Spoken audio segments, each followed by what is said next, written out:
क्या आपको पता है हमारा सन कितना बड़ा है? हमारा सन इतना बड़ा है कि उसके अंदर 1,21,986 अर्थ फिट हो सकते हैं। तो क्या हो अगर इतना बड़ा सन किसी दिन एक्सप्लोड हो जाए? Let's find out in this. कि आपको पता होगा कि सन कितना बड़ा ह्यूज मैग्निफिकेंट स्टार है, और जो उसका सरफेस, जो इनर कोर के सरफेस है का जो टेम्परेचर है वो up to 15 million degree Celsius तक पहुंच सकता है। Sun is the only source of light on our earth. Also sun से अर्थ तक पहुंचने के लिए लाइट को 8 मिनट्स लग जाते हैं, और जो सन है वो अर्थ से 150 मिलियन किलोमीटर्स दूर है। तो ऑल्सो ये कहा जाता है कि जो सन है वो 10 बिलियन ईयर्स अगो बना है, मतलब 10 बिलियन ईयर्स पहले बना था, और ऐसा साइंटिस्ट ने कहा है कि वो 6.5 टू 5 मिलियन बिलियन ईयर्स तक और आगे जी सकता है। उसके बाद उसका भी डेथ आएगा, like we are talking about explosion. और ये जो मैं बात कर रही हूँ एक्सप्लोजन की, वो बहुत बहुत साल बाद आने वाली है, लेकिन हम यहाँ पे ये जान सकते हैं कि अगर होगा तो उस टाइम का सिनेरियो कैसा हो सकता हो। चाहे वो छोटा स्टार हो या बड़ा स्टार हो, उसका एक डेथ और एक एंडिंग या स्टार्टिंग फेज निश्चित होता है। तो जैसे सन 10 बिलियन ईयर्स अगो बना था, और साइंटिस्ट ने बोला कि वो 5 या 6.5 बिलियन ईयर्स के बाद वो मर जाएगा या उसके अंदर एक्सप्लोजन होगा, तो इस फिनोमेना को सुपरनोवा कहते हैं। सुपरनोवा एक मैसिव एक्सप्लोजन होता है स्टार्स में, जो यूजुअली देखा जाता है स्टार्स के डेथ या जब वो डेथ फेज के अराउंड होता है जब वो स्टार, तब उसके अंदर जो एक्सप्लोजन होता है उसको सुपरनोवा कहते हैं। और ये एक्सप्लोजन बहुत ज़्यादा खतरनाक हो सकता है कि इसलिए स्टार्स के अराउंड अगर कोई स्टार है जो कि अब मरने वाला है, like it's in death phase, तो उसके आसपास के अराउंड की जितनी भी सेलेस्टियल बॉडीज है उस पर बहुत ज़्यादा थ्रेट होता है। इसलिए अगर सन, जो 99.86% है पूरे यूनिवर्स के मास का, अगर उसमें एक्सप्लोजन होता है तो वो बहुत बड़ा थ्रेट होगा पूरे यूनिवर्स के लिए। ऑल्सो हम इसे और ज़्यादा डिटेल में समझेंगे कि कैसे ये एक्सप्लोजन धीरे धीरे स्टेप बाय स्टेप आगे। ये जानने के लिए कि हमारा सन कितना बड़ा है, हम एक साइज कंपैरिजन कर लेते हैं। तो हम ले लेते हैं मून। मून जो है वो, उसका जो डायमीटर है वो 3500 किलोमीटर्स का है। जिसके बाद हम बात करते हैं अर्थ की। जो अर्थ है उसका जो डायमीटर है वो 1,30,000 किलोमीटर्स का है।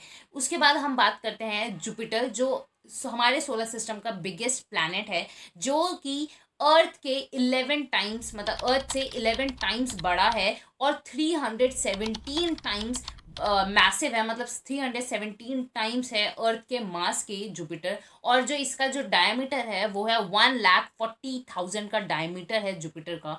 इसके बाद हम बात करते हैं ब्राउन डॉर्फ की। ब्राउन डॉर्फ क्या होते हैं? ब्राउन डॉर्फ ऐसे स्टार्स हैं जिनको बनना तो वो स्टार था लेकिन वो स्टार बन नहीं पाए, तो हम उनको फेल्ड स्टार की कैटेगरी में डाल सकते हैं। लाइक जो स्टार्स नहीं बन पाए, उनका जो डायमीटर होता है वो 2 लाख किलोमीटर तक का हो सकता है, और ये 13 टाइम्स बड़े होते हैं जुपिटर से, और 90 टाइम्स होता है इनका mass as compare to Jupiter. इसके बाद हम बात करते हैं स्मॉलेस्ट स्टार की। जो तो हमारे यूनिवर्स में रेड ड्वार्फ्स बहुत ज़्यादा अबैंडेंट है, जिसको स्मॉलेस्ट स्टार भी कहा जाता है।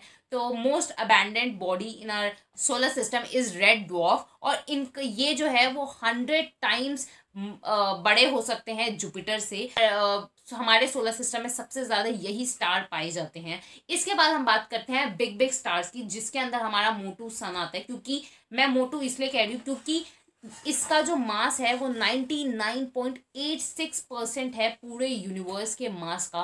तो इतना बड़ा सन है हमारा, और ऑब्वियसली इतना बड़ा होना पड़ेगा सन को, इतना मोटू होना पड़ेगा, क्योंकि सन ही है जो, सन का ही मास है जो और दूसरे प्लैनेट्स के मास को जस्टिफाई करेगा, मतलब सेटिस्फाई करेगा, तभी ग्रेविटी वर्क कर पाएगी। और बहुत सारी चीज़ें हैं, अगर आपको नहीं पता ग्रेविटी क्या होती है और ग्रेविटी ना होने से क्या हो सकता है, तो एक मैंने इस पर प्रीवियस वीडियो बनाई है, आप उसको चेक कर सकते हैं।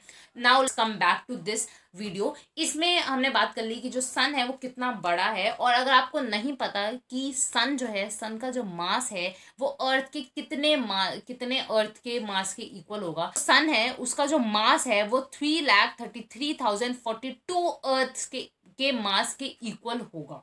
सो यू कैन इमेजिन कितना बड़ा सन है हमारा। और अगर इतने बड़े सन में एक्सप्लोजन होता है तो उसको कहते हैं सुपरनोवा, जिसके बारे में मैंने आपको पहले ही बता दिया।